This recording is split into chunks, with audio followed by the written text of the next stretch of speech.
Friends, स्वागत है आप सभी का आपके अपने YouTube channel Cybertech education group में। आज के इस वीडियो सेशन में मैं बताने जा रहा हूं ऑब्जेक्ट ओरिएंटेड स्टाइल किसी भी प्रोग्राम डेवलपमेंट का जो C++ का अपना स्टाइल है। आज मैं बताऊंगा कैसे आप ऑड इवन नंबर को आइडेंटिफाई कर सकते हैं। जैसा कि पिछले वीडियो सेशन में मैंने बताया था सिंपल वे में कि कोई भी एक नंबर n है, अगर उसमें आप 2 से डिवीज़न ऑपरेशन परफॉर्म करते हैं और रिमाइंडर 0 आता है तो वो नंबर वो इंटीजर इवन होता है, अदरवाइज वो इंटीजर ऑड होता है। देखिए, ऑब्जेक्ट ओरिएंटेड अप्रोच में आपको एक स्ट्रक्चर बनाना है या आप क्लास भी बना सकते हैं। मैं दोनों तरीके से बनाऊंगा, बहुत ध्यान से देखेंगे, वीडियो को बिल्कुल भी स्किप नहीं करेंगे, बिल्कुल वीडियो को लास्ट तक देखेंगे। जिन लोगों ने चैनल को सब्सक्राइब नहीं किया है प्लीज़ प्लीज़ प्लीज़ चैनल को सब्सक्राइब कर लें। तो देखिए, सबसे पहले मैं एक स्ट्रक्चर बना रहा हूँ। सपोज़ मैंने नाम दिया माई स्ट्रक्ट, और एक चीज़ ध्यान देंगे, ये स्ट्रक्चर यहाँ पे मैंने बंद कर दिया है। मैं कमेंट लाइन में यहाँ पे लिख दे रहा हूँ कि end of the struct my struct. अब इस स्ट्रक्चर में अगर आप int डिफाइन करते हैं तो याद रखिएगा ये पब्लिक नेचर में, ये कैसा है, पब्लिक है। क्यों भाई? बिकॉज स्ट्रक्चर का कोई भी मेंबर बाय डिफॉल्ट पब्लिक होता है। Because by default any member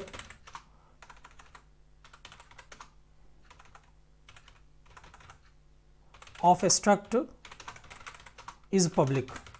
आप चाहें तो यहां पे ऐसे पब्लिक भी लगा सकते हैं, लेकिन चूंकि ये चीज़ जो है, मैं इसको कमेंट लाइन बना दे रहा हूं, आप ऐसा नहीं भी लिखेंगे तो वो बाय डिफॉल्ट पब्लिक ही होगा।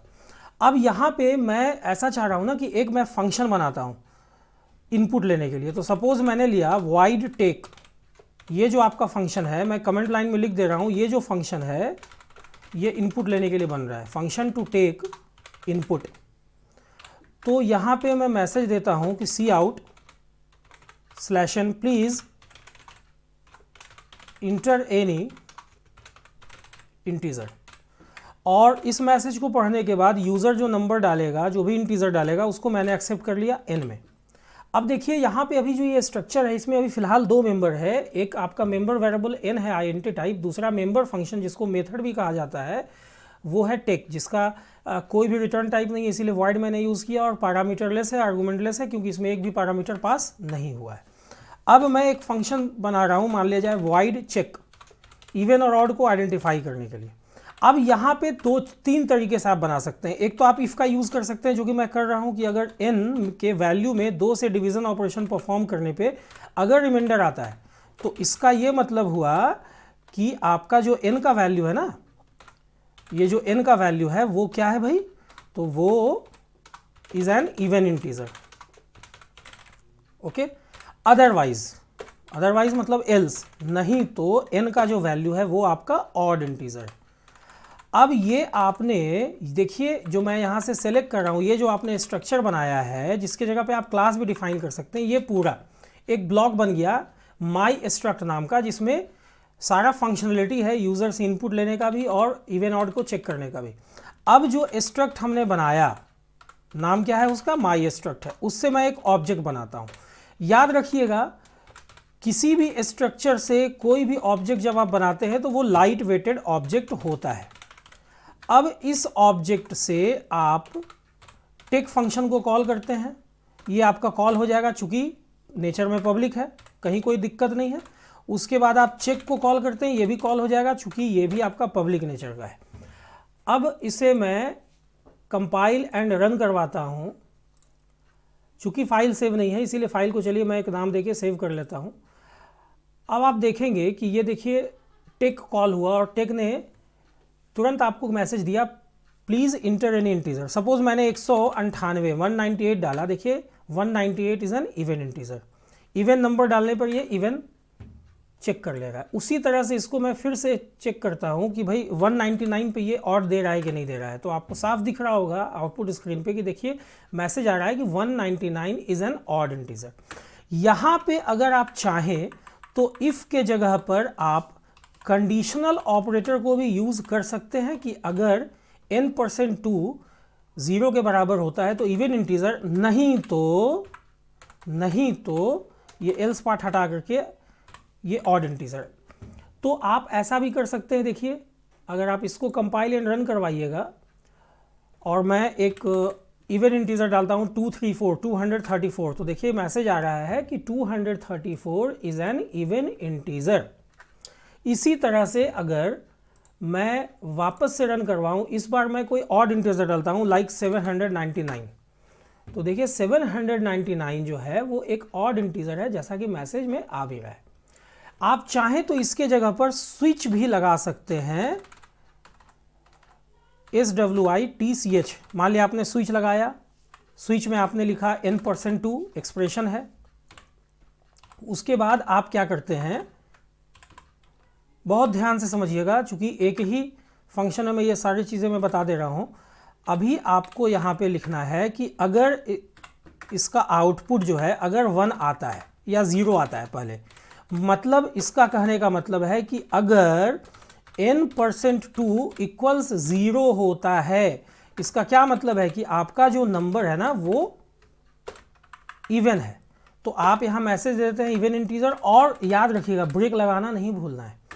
केस 1 का मतलब हो गया कि अगर n के वैल्यू में 2 से डिवीजन ऑपरेशन परफॉर्म करने पे 1 बचता है, तो इसका साफ सा मतलब है कि ये जो आपका इंटीजर है ये क्या है भाई, ऑड है। यहाँ पे आप ब्रेक लगा भी सकते हैं और नहीं भी लगा सकते हैं। मैं इसको कमेंट लाइन बना दे रहा हूँ और यहाँ बगल में लिख दे रहा हूँ कि इट इज़ ऑप्शनल। चूंकि लास्ट वाले पार्ट में आप लगाते हैं तो भी ठीक है, नहीं लगाते हैं ब्रेक स्टेटमेंट तो भी सही है। अब जरा इसको एग्जीक्यूट करके देखते हैं तो आप देखेंगे C out is an even integer. देखिए यहाँ पे ये सेमीकोलन छूट गया था, वो मैंने डाल दिया और अब मैं रन करवाता हूँ। देखिए 123 जो कि एक ऑड इंटीजर है, ऑड आ रहा है। सिमिलरली अगर मैं यहाँ से कोई इवन इंटीजर डालूँ लाइक 944, तो ये एक इवन इंटीजर है। तो इस तरह से आप लोगों ने अभी तक के इस सेशन में जाना कि कैसे आप स्ट्रक्चर के अंदर इफ, कंडीशनल ऑपरेटर और स्विच, इन तीनों के इस्तेमाल से ऑड और इवन की पहचान कर सकते हैं। अब आइए देखिए, अगर मैं स्ट्रक्चर की जगह सपोज मैं क्लास बना दूं जिसका नाम मैंने रख दिया माई क्लास, तो यहाँ पे भी आप स्विच, इफ और टर्नरी ऑपरेटर जिसको कंडीशनल ऑपरेटर बोलते हैं, आप उसका इस्तेमाल कर सकते हैं। बस सिर्फ लास्ट में ये जो बंद हुआ है ये माई स्ट्रक्ट की जगह माई क्लास का बंद हुआ। और माई क्लास से जो आप ऑब्जेक्ट बना रहे हैं, चाहे नाम ओबीजे हो या obj1 हो, ये लाइट वेटेड ऑब्जेक्ट ना हो के, ध्यान दीजिएगा, हेवी वेटेड ऑब्जेक्ट हो गया। बाकी जो वर्किंग स्टाइल है वो बिल्कुल सेम है। देखिए आउटपुट। अब देखिए बाय डिफ़ॉल्ट जो है ना, बाय डिफ़ॉल्ट यहाँ पे जो किसी भी क्लास का जो मेंबर होता है वो प्राइवेट होता है। ये चीज़ बहुत ध्यान देने वाली बात है। तो मैं यहाँ पे इसको पब्लिक बना देता हूँ, ये कमेंट लाइन मैंने हटा दिया और मैंने यहाँ पे लिख दिया कि बाय डिफ़ॉल्ट ये क्या है भाई, तो आपका प्राइवेट है, इसीलिए पब्लिक यहाँ पे लगाना पड़ गया, उसको कमेंट लाइन नहीं किया मैंने। अब देखिए 123 डाला, ऑड इंटीजर है। और अगर इस बार मैंने कोई इवन इंटीजर डाला जैसे 124, तो देखिए ये एक इवन इंटीजर है। तो इस तरह से आप लोगों ने आज के इस वीडियो सेशन में सीखा कि कैसे आप ऑब्जेक्ट ओरिएंटेड अप्रोच का इस्तेमाल करके C++ में किसी प्रॉब्लम को सॉल्व करते हैं। इस प्रॉब्लम में मैंने बताया कि कैसे आप इनपुट लिए गए नंबर के बारे में पता कर सकते हैं कि वो ऑड है या इवन है। उम्मीद करता हूँ आप लोगों को ये टॉपिक समझ में आई होगी। अगर टॉपिक से रिलेटेड कोई प्रॉब्लम है तो कमेंट करके पूछना ना भूलें। अगर टॉपिक से रिलेटेड कोई प्रॉब्लम नहीं है तो कोई पॉजिटिव कमेंट डालें। किन्हीं को कोई और टॉपिक पे वीडियो बनवाना हो तो प्लीज़ कमेंट में उस टॉपिक का नाम डालें ताकि उस टॉपिक के ऊपर मैं वीडियो बना सकूं। वीडियो के अंत तक बने रहने के लिए आप लोगों का बहुत बहुत धन्यवाद। Thanks a lot.